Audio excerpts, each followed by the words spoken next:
Hello hi అండి, welcome to Srilatha అండి. నేను ఇంకొక వీడియోతోటి మీ ముందుకు వచ్చాను. ఈరోజు వీడియో ఏంటంటే, నేను ఈరోజు మళ్ళీ గంగాపూర్కి వెళ్ళానండి. సో అది వీడియో మళ్ళీ షూట్ చేశాను. సో అదే వీడియో పోస్ట్ చేయాలనుకుంటున్నాను.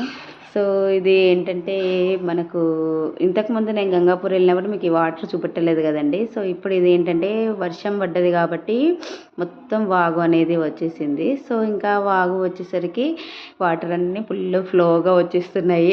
చాలా డేంజరస్గానే ఉంది. మేము అందుకే కొంచెం దూరంలోనే నిలబడి ఫొటోస్ దిగుతున్నాము.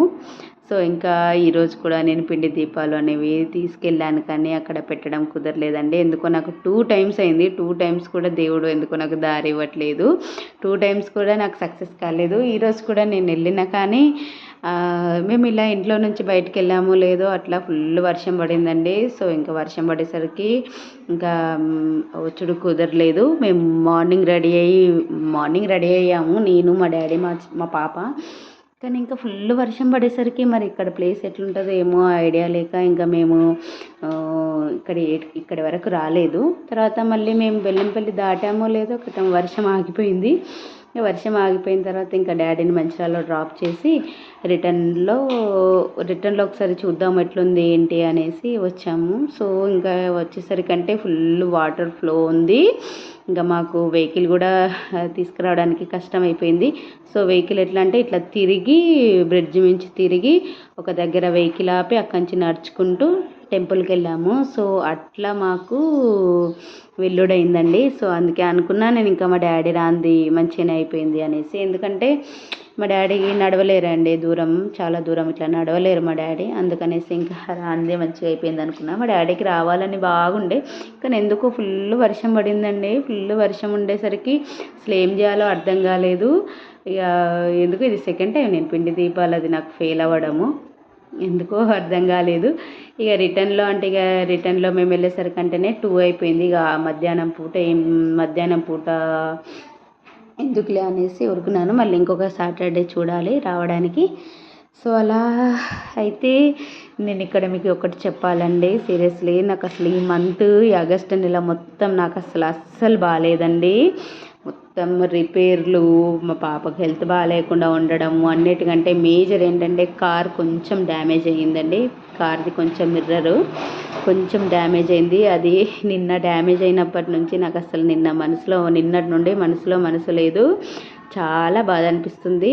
నేను అందుకే అసలు ఈ మంత్లో నేను వీడియోలు ఒక 10 కూడా నేను వీడియోలు పోస్ట్ చేయలేదు అనుకుంటా అండి. ఎందుకంటే అసలు ఈ మంత్లో స్టార్టింగ్ నుంచి అస్సలు బాగాలేదు.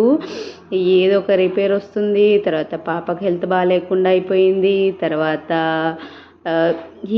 ఏదో ఒకటి వచ్చేస్తున్నది. మళ్ళీ నిన్ననేమో కారు కొంచెం డ్యామేజ్ అయిపోయింది. చాలా ఇబ్బంది అయిపోతుంది ఆగస్ట్ నెలలో. ఇంకా 10 డేస్ ఉంది, అవి ఎప్పుడు గడుస్తాయా అన్నట్టున్నది నాకు. కానీ ఏం చేస్తాం, అంతే కదండి. ఆ లైఫ్లో కొన్ని రోజులు అమావాస్య, కొన్ని రోజులు పౌర్ణమిలాగా, కొన్ని రోజులు మంచిగా ఉంటాయి, కొన్ని రోజులు మంచిగా ఉండవు. సో నాకు అలా అయిపోయింది. బట్ ఇంత బ్యాడ్లో కూడా ఒక గుడ్ జరిగింది. నేను ఒక కాంపిటీషన్లో విన్ అయ్యాను. సో అదొకటి గుడ్ అయిపోయింది నాకు. అట్లా అయ్యింది. సో ఇంకా ఇక్కడ మీకు ఒక విషయం చెప్పాలండి. నాకు కారు కొంచెం డ్యామేజ్ అయింది. నిన్నటి నుంచి అస్సలు మనసు బాగాలేదండి నాకు, సీరియస్లీ అస్సలు మనసు బాగాలేదు. అయితే నిన్న కూడా మా తమ్మునితో ఫోన్ మాట్లాడాను, కానీ మా తమ్ముడికి విషయం చెప్పలేదు. కానీ నేను మా తమ్మునికి ఏ విషయమైనా చెప్పకుండా నేను ఉండను, ఖచ్చితంగా చెప్తాను నేను మా తమ్మునికి. నిన్నటి నుంచి మా తమ్మునికి చెప్పలేదు అనేది ఒకటి, ఇంకొకటి కార్ కొంచెం డ్యామేజ్ అయింది కదా అనేది కొంచెం బాధ కూడా ఉండే. సో ఇక అదే అలాగే అసలు అంత సతమతం అయిపోతున్నా. నేను అసలు యాక్చువల్గా నేను 9కి పడుకుంటే అలారం మోగే వరకు నేను లేవను, మార్నింగ్ 4:35 వరకు. అలాంటిది టైర్డ్ అయిపోయాను కాబట్టి 9కే పడుకున్నా, కానీ 1 o'clock నుంచి నేను మెలకువతోటే ఉన్నాను. ఇప్పుడు మీకు వాయిస్ ఓవర్ ఇస్తూ ఉంటే కూడా కళ్ళు ఘోరంగా మండుతున్నాయి. బట్ ఇక ఈరోజు వీడియో పెట్టాలి అనేసి ఫిక్స్ అయ్యాను కాబట్టి వాయిస్ ఓవర్ ఇస్తున్నాను. ఇది ఎప్పుడో తీసిన వీడియో కానీ బట్ నేను ఇంకా పోస్ట్ చేయలేదు. ఎందుకంటే నాకు అసలు మంచి అనిపించట్లేదండి. అందుకే ఇంకా నేను ఈ వీడియోలు షార్ట్స్ నేను పోస్ట్ చేస్తున్నా, short videos, but long videos తీయట్లేదు. ఎందుకంటే నాకు అసలు ఈ మంత్లో అస్సలు బాగాలేదు.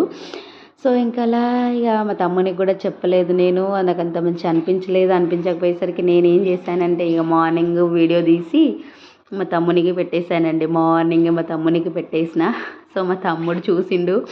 మా తమ్ముడు చూసి కాల్ చేసిండు. కాల్ చేసిన తర్వాత ఇట్లా అయింది చిన్న అంటే, ఏం కాదక్క, దానికి ఎందుకు భయపడతావు, ఎందుకు బాధపడతావు, పోనీ కారు అన్నప్పుడు తగులుతాయి దెబ్బలు, దానికోసం గంత బాధపడి గంత మనసు పాడు చేసుకుంటావా, ఏం కాదు, ఏముంది, కొన్ని డబ్బులు పెడితే మళ్ళీ రిపేర్ చేసేస్తారు, దానికోసం మనసు పాడు చేసుకుంటారా, ధైర్యంగా ఉండాలా కానీ అనేసి మా తమ్ముడు నాకు ఇట్లా ధైర్యం మాటలు చెప్పేసరికి నాకు ఇక్కడ లేని ధైర్యం వచ్చేసింది.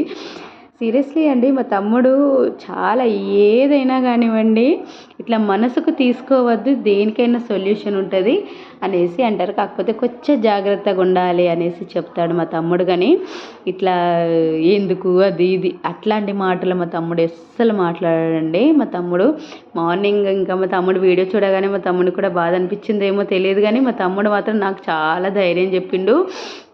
ఎట్లా అంటే, అవసరం లేదు, అంత బాధపడాల్సిన అవసరం ఏముంది, దెబ్బలు తగులుతాయి కార్కి, నా కార్కి కూడా నా కార్కి కూడా తగిలింది, నేను చేయించిన రిపేరు, నీ కార్కి దెబ్బలు తగిలినప్పుడు పర్లేదు, దాన్ని మళ్ళీ చేయించవచ్చు, కానీ వట్టిగా వస్తువు మీద ప్రేమ పెంచుకొని వట్టిగా నువ్వు మనసు పాడు చేసుకోకు, వస్తువుల మీద ప్రేమ అనేది పెంచుకోకు అనేసి అన్నారు. కోర్స్ వస్తువుల మీద మనం ప్రేమ పెంచుకోవద్దు, మా తమ్ముడు చెప్పింది కరెక్టే, కానీ ఎందుకో కొంచెం క్లిక్ ఇట్లా కొంచెం గుండెల్లో పెయిన్ వచ్చినట్టుగా అనిపించింది నాకు కారుకు తగలగానే. బట్ ఇక పొద్దున మళ్ళీ మా తమ్ముడు మాట్లాడేసరికి చాలా కొంచెం ధైర్యం వచ్చింది, చాలా హ్యాపీగా అనిపించింది.